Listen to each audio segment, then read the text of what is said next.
जय हिंद दोस्तों, स्वागत है आपका अपने YouTube channel study and gain पर। दोस्तों, इस वीडियो में हम लोग दर्पण प्रतिबिंब और जल प्रतिबिंब में घड़ी का वास्तविक समय निकालना सीखेंगे। तो चलिए शुरू करते हैं। दोस्तों देखिए, पहला क्वेश्चन है, यदि घड़ी में वास्तविक समय 8:27 हो रहा है तो दर्पण प्रतिबिंब में समय क्या होगा।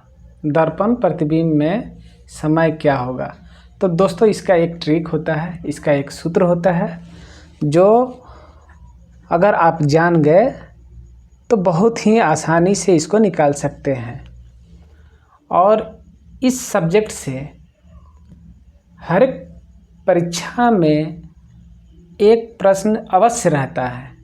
तो दोस्तों ध्यान से देखिएगा, कहीं मत जाइएगा। देखिए इसको कैसे बनाएंगे। इसका दोस्तों सूत्र होता है, अगर इस तरह का प्रश्न है, वास्तविक समय दिया हुआ है, दर्पण प्रतिबिंब में समय अगर पूछ रहा हो तो उसके लिए हम क्या करेंगे, 11:60 में से जो समय दिया हुआ है, घड़ी का वास्तविक समय दिया हुआ है, उसको हम क्या करते हैं दोस्तों, माइनस कर देते हैं। तो 11:60 में 8:27 हम क्या करेंगे दोस्तों, माइनस कर देंगे। 10 में से 7 गया 3, 5 में से 2 गया 3। अब यहाँ पे 11 में से क्या करेंगे दोस्तों, 8 को घटा लेंगे तो कितना होगा, 3, यानी 3:33 इसका समय होगा। कितना होगा, 3:33 वास्तविक समय होगा।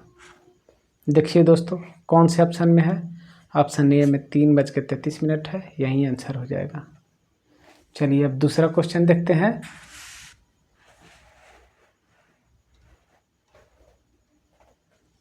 अब देखिए दोस्तों, दूसरा क्वेश्चन है, यदि दर्पण प्रतिबिंब में समय 11:08 है तो घड़ी में समय क्या होगा। अब यहाँ पे देखिए, यहाँ पे था कि दर्पण प्रतिबिंब में समय क्या होगा, यहाँ पे है दर्पण प्रतिबिंब का समय दिया हुआ है, यहाँ घड़ी में समय पूछ रहा है। तो इसके लिए भी दोस्तों देखिए, ये प्रश्न जो है उल्टा कर दिया है, लेकिन घबराने वाली कोई बात नहीं है दोस्तों। ये उल्टा दे या सीधा दे, बस आपके दिमाग में एक ही चीज़ रखना है कि इसको हमें 11:60 में से ही घटाना है। अब एक और चीज़ दोस्तों, 11:60 को हम 12 बजे भी लिख सकते हैं।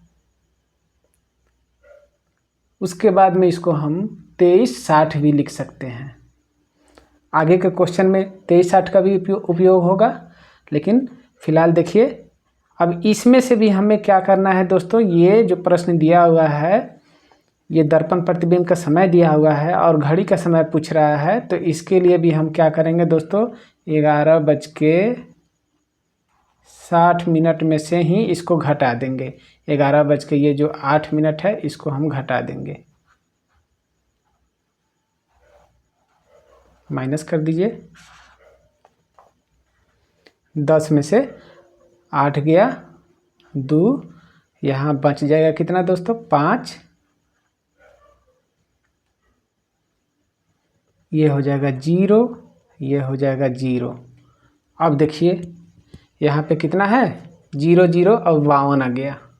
अब देखिए ऑप्शन में तो कहीं दिख नहीं रहा है, अब कैसे क्या करेंगे।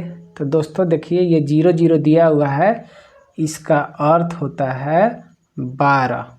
इसका क्या होता है दोस्तों, 12। तो ऑप्शन में जहाँ भी देखिए 12:52 है, वहीं उसका आंसर हो जाएगा। तो दोस्तों इसका आंसर हो जाएगा 12:52, यानी इसको हम लिख सकते हैं 12:52।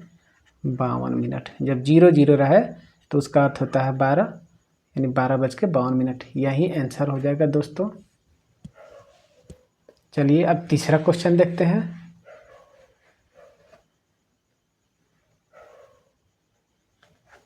तीसरा क्वेश्चन देखिए दोस्तों, यदि किसी घड़ी में दर्पण प्रतिबिंब का समय, यहाँ भी क्या दिया हुआ है, दर्पण प्रतिबिंब का समय दिया हुआ है, तो कह रहा है कि घड़ी का वास्तविक समय क्या होगा। तो वास्तविक समय क्या होगा, तो वास्तविक समय बराबर हो जाएगा दोस्तों,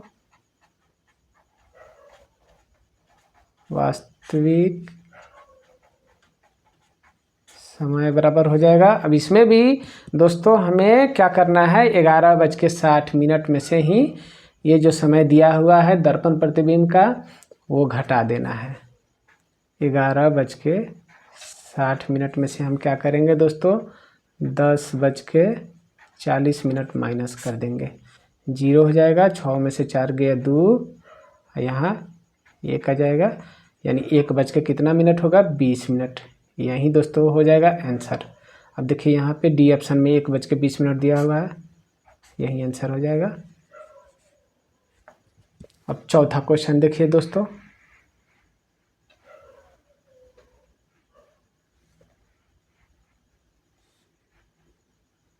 देखिए अब यहाँ पे देखिए दोस्तों, थोड़ा ध्यान दीजिएगा। यदि घड़ी में समय 12:20 हो तो दर्पण प्रतिबिंब में समय क्या होगा। अब घड़ी में दिया हुआ है 12:20, तो दर्पण प्रतिबिंब में समय क्या होगा। अब देखिए दोस्तों, अगर 11:60 में से हम 12:20 को तो क्या माइनस कर सकते हैं, ये तो माइनस हो जाएगा। 60 में से 20 को घटा देंगे तो यहाँ 40 हो जाएगा, लेकिन क्या हम 11 में से 12 को घटा सकते हैं, नहीं।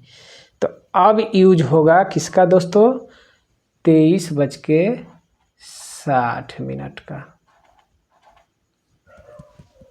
अब यहाँ पे हम क्या करेंगे दोस्तों, 23:60 में से कितना को घटा लेंगे, 12:20 को। करना है वही दोस्तों, 11:60 में से घटाइए या 12 बजे में से घटा लीजिए, या आप 24 बजे से घटाइए या 23:60 से घटाइए, बात एक ही है। लेकिन यहाँ पे देखिए 12:20 है तो 11:60 से ये माइनस नहीं होगा, तो इसके लिए हमें क्या करना होगा, 23:60 का यूज करना होगा। तो अब 23:60 में से हम इसको माइनस करेंगे तो ये हो जाएगा 0, 6 में से 2 जाएगा तो कितना हो जाएगा 4, और 3 में से 2 गया 1, और 2 में से 1 गया 1, यानी 11 बज के कितना होगा, 11:40।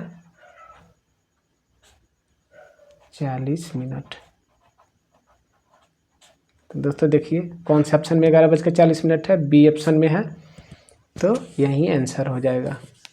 तो दोस्तों आशा कर रहा हूँ कि आप लोगों को ज़रूर समझ में आया होगा। अगर मेरी वीडियो आपको अच्छा लगा हो तो मेरे चैनल को सब्सक्राइब कीजिए, वीडियो को शेयर कीजिए। धन्यवाद।